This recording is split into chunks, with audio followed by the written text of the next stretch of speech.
তৃতীয় দফা কর্মসূচি। দিন প্রতিষ্ঠার জন্য মানুষের তৈরি তৃতীয় দফা কর্মসূচি হলো জনসেবামূলক ফাউন্ডেশন।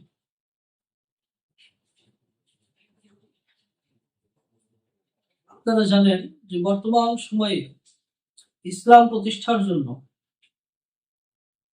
কিছু কার্যকরী পদক্ষেপ গ্রহণ করা হয়েছে, সেটা হলো জনসেবামূলক বা জনকল্যাণমূলক ফাউন্ডেশন তৈরি। এরকম অনেক ফাউন্ডেশন, ছোটখাটো, পরিচিত অপরিচিত অনেক ফাউন্ডেশন তৈরি হচ্ছে বা হচ্ছে, যেটা দিয়ে তারা দিন প্রতিষ্ঠার জন্য কাজ করবে। তারা জনকল্যাণমূলক কাজকে সামনে নিয়ে তারা দিন প্রতিষ্ঠা করতে যাচ্ছে। তাদের যে চিন্তা বা ভাবনা, সেটা হলো যখন মানুষ এটা বুঝবে, তখন আস্তে আস্তে সবাই এই দিনের মধ্যে প্রবেশ করবে, এই ফাউন্ডেশন থেকে উপকৃত হবে। ফাউন্ডেশনটা আস্তে আস্তে সকলের মাঝে ছড়িয়ে যাবে। অর্থাৎ ইসলামের সৌন্দর্য এই ফাউন্ডেশন দ্বারা সকলের মাঝে কি করে ছড়িয়ে দেওয়া হবে। তো এই চিন্তা চেতনা নিয়ে এই দেশে বেশ কিছু ফাউন্ডেশন তৈরি হয়েছে এবং তৈরি হচ্ছে। মূলত বিষয় যদি জানতে চাওয়া হয়, আল্লাহ রাসূল সাল্লাল্লাহু আলাইহি ওয়াসাল্লাম দিন প্রতিষ্ঠার জন্য এই ফাউন্ডেশন কোন কর্মসূচি আল্লাহ রাসূল পালন করছেন। তবে তাদের পক্ষ থেকে যে দলিল বা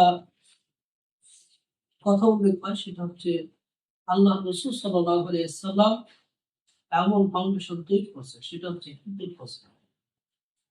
এই হিলফুল ফুজুলের নামে উসিলা দিয়ে বর্তমান সময়ে অনেক ফাউন্ডেশন তৈরি হচ্ছে, যেটা দিয়ে তারা চিন্তা করে যে এটা দিন প্রতিষ্ঠার জন্য একটা ফাউন্ডেশন।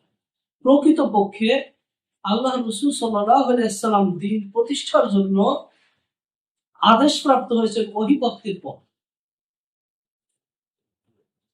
আর হিলফুল ফুজুল সংগঠনের মধ্যে আল্লাহ রাসূল সাল্লাল্লাহু আলাইহি ওয়াসাল্লাম ছিলেন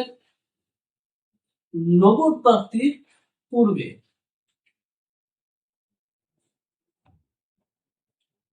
আমরা যদি দেখি তাহলে এটা অনেকেই দলিল দেয় যে আল্লাহ রাসূল সাল্লাল্লাহু আলাইহি ওয়াসাল্লাম হিলফুল ফুজুল সংগঠন তৈরি করছিলেন, জনসেবামূলক সংগঠন তৈরি করছেন। এরকম অনেক কথা পাওয়া যায়। প্রকৃতপক্ষে যেটা সত্য সেটা হচ্ছে আল্লাহ রাসূল সাল্লাল্লাহু আলাইহি ওয়াসাল্লাম হিলফুল ফুজুল নামে এই সংগঠন তৈরি করেন নাই। তাহলে তৈরি করলো কে? তৈরি করেছিল সেই সময়ে কিছু সম্ভ্রান্ত ব্যক্তি এবং কুরাইশ বংশের কিছু গোত্র নিয়ে এই সংগঠনটি তৈরি হয়েছিল, যার মূল নেতৃত্বে ছিল আব্দুল্লাহ ইবনে জুদআন তাইমি। এই সম্ভ্রান্ত ব্যক্তিটি ইসলামের পূর্বে একটি সংগঠন তৈরি করে, তার বাড়িতে, নিজ বাড়িতে কুরাইশ বংশের বিভিন্ন গোত্রের সম্ভ্রান্ত ব্যক্তিদের নিয়ে, নেতৃত্ব পর্যায়ে ব্যক্তিদেরকে নিয়ে, তার সর্দারদেরকে নিয়ে বসে একটি সংগঠন তৈরি করে, যে সংগঠনের নাম তারা দেয় হিলফুল ফুজুল। আর এটার কাজ ছিল অসহায় মানুষদের পাশে দাঁড়ানো, যারা জুলুম করছে তাদের বিপক্ষে যাওয়া, এবং যারা অসহায় তাদের পাশে দাঁড়ানো। এক কথা জনকল্যাণমূলক একটি সংস্থা বা ফাউন্ডেশন ছিল।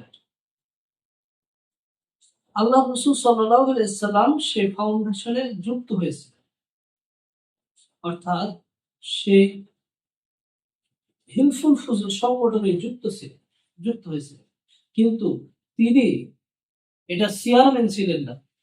হিলফুল ফুজুলের চেয়ারম্যান বা প্রধান তিনি আল্লাহ রাসূল সাল্লাল্লাহু আলাইহি ওয়াসাল্লাম ছিলেন না, বরং তিনি একজন সদস্য ছিলেন। নবুয়ত প্রাপ্তির পর আল্লাহ রাসূল সাল্লাল্লাহু আলাইহি ওয়াসাল্লামের একটি উক্তি দ্বারা বোঝা যায়, একটা হাদিস দ্বারা বোঝা যায় যে আল্লাহ রাসূল সাল্লাল্লাহু আলাইহি ওয়াসাল্লাম বলেছেন ইসলামের পূর্বে হিলফুল ফুজুল নামে যে সংগঠনটা ছিল বা যে কার্যক্রমটা ছিল, সেই চুক্তি হয়েছিল আব্দুল্লাহ ইবনে জুদআন তাইমির বাড়িতে। সেটা অবশ্যই ভালো একটা চুক্তি ছিল এবং সেই চুক্তিতে এখনো আমি তখন আমি যুক্ত ছিলাম, যদি এখনো এরকম কোনো চুক্তিতে আমার জন্য আমাকে ডাকা হয় চুক্তিপত্রের জন্য, আমি সেখানে উপস্থিত থাকবো এবং সেই ডাকে আমি সাড়া দেব। অর্থাৎ এ থেকে বোঝা যায় সেটা হচ্ছে কল্যাণমূলক কাজ ছিল। অর্থাৎ এই সকল ফাউন্ডেশনে জনকল্যাণমূলক ফাউন্ডেশন থাকা যায় এবং সেটা নিয়ে কার্যক্রম করা যায়। কিন্তু সেটাকে তৈরি করে দিন প্রতিষ্ঠার একটা মাধ্যম হিসেবে ব্যবহার করা যাবে না এবং দিন প্রতিষ্ঠা করার একটা কার্যক্রম হিসেবে এটা গ্রহণ করা যাবে না। কিন্তু প্রকৃতপক্ষে এখন সেটাই হচ্ছে। আর আল্লাহ রসুল সাল্লাল্লাহু আলাইহি ওয়াসাল্লাম যে কারণে ওখানে গিয়েছিলেন সেটা হচ্ছে অসহায় মানুষদের পাশে দাঁড়ানো, জুলুমকারী হাতকে আটকে দেওয়া, মাজলুমদের সহযোগিতা করা। কিন্তু বর্তমানে যে সকল ফাউন্ডেশন তৈরি হয়েছে, যে জনকল্যাণমূলক ফাউন্ডেশন গুলো তৈরি হয়েছে, সেটা পরিচিত অপরিচিত যেটাই বলেন, সেটা অধিকাংশই দেখবেন এই ফাউন্ডেশন গুলো অর্থ সংগ্রহ করে মানুষের অসহায় মানুষদের পাশে দাঁড়াচ্ছে। এই ফাউন্ডেশনের নামে রিক্সা, ফাউন্ডেশনের নামে দোকান, বিভিন্ন জিনিস দিয়ে দিচ্ছে, ঠিক আছে, কিন্তু তাদের প্রতি যে জুলুম হচ্ছে, এই জুলুমের জন্য জালিমের হাতকে আটকে দেওয়ার কোনো চিন্তা চেতনা তারা রাখছে না এবং সেটা তারা করছে। কোন অন্যায় দেখলে সেখানে তারা প্রতিবাদ করছে। মূলত হিলফুল ফুজুল তৈরি হয়েছিল অন্যায়ের প্রতিবাদ করার জন্য।